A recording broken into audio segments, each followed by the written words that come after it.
Cyber ক্রাইমের হাত থেকে সাধারণ মানুষ কিভাবে বাঁচবেন, কি আমাদের সুরক্ষা ব্যবস্থা রয়েছে সে নিয়ে বিস্তারিত আলোচনার জন্য কয়েকজন বিশেষ অতিথি আজকে আমার সঙ্গে রয়েছেন স্টুডিওতে। সাইবার ক্রাইমের ক্ষেত্রে সবচেয়ে কমন থ্রেট কি যদি আপনি বলেন? হ্যাঁ, ইনভেস্টমেন্ট ফ্রড এবং ডিজিটাল অ্যারেস্ট ফ্রডটাই এখন সবচেয়ে বড় থ্রেট। রিয়েল থেকে মানুষের ফেমাস হয় না, হচ্ছে না, ফেক হয়ে মানুষ বেশি ফেমাস হয়ে যাচ্ছে। সেই জন্য আমরা একটা ফেক ওয়ার্ল্ডে ঢুকে পড়ছি আস্তে আস্তে। টেকনিক্যাল লোকেরা হয়তো ডোমেন দেখবে, টেকনিক্যাল লোকেরা আইপি দেখবে, এগুলো তো আর জেনারেল মানুষ বুঝবে না।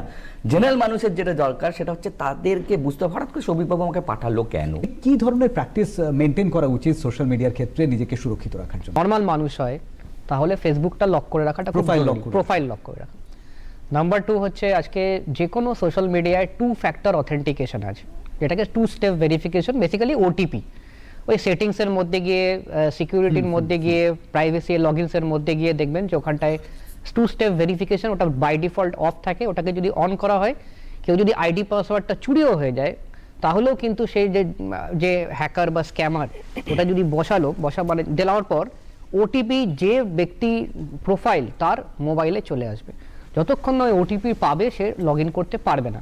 আমরা সবাই এখন স্মার্টফোন ইউজ করি, তো স্মার্টফোন ইউজ করতে গেলে কিন্তু আমাদের আরেকটু স্মার্টার হতে হবে। ফোর্সি থেকে আমাদের national cyber crime reporting portal NCRP portal তৈরি হয়েছে, যেখানে টাকা মানে কেউ যদি রিয়েলাইজ করে যে তার টাকাটা ফ্রড হয়ে গেছে, উনি যত তাড়াতাড়ি, আমরা ওটাকে বলি যে উইদিন 72 আওয়ার্স বলি, বাট 72 আওয়ার্স না, অ্যাজ আর্লি অ্যাজ পসিবল যদি উনি 1930-তে কমপ্লেন করতে পারেন, cybercrime.gov.in-এ কমপ্লেন করতে পারেন, বা নিকটস্থ ওনার যে লোকাল থানা বা সাইবার পিএস আছে সেখানে গিয়ে যদি উনি NCRP পোর্টালে আপলোড করেন, 1930 আপনি সাইবার 1930-তে কল করতে পারেন, বা cybercrime.gov.in-এও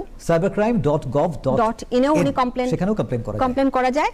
এবং যদি কেউ মনে করেন যে আমার পক্ষে এটা করা সম্ভব হচ্ছে না, আপনার লোকাল পুলিশ স্টেশনে যান, সেখানে গিয়ে NCRP পোর্টালে যদি এটাকে আপলোড করা হয় তাহলে কিন্তু টাকাটা যদি যে অ্যাকাউন্টে যাচ্ছে আমাদের পোর্টালের থ্রু দিয়ে কিন্তু ফার্স্ট, সেকেন্ড, থার্ড লেয়ার পর্যন্ত আমরা কিন্তু টাকাটাকে হোল্ড করে দিতে পারছি।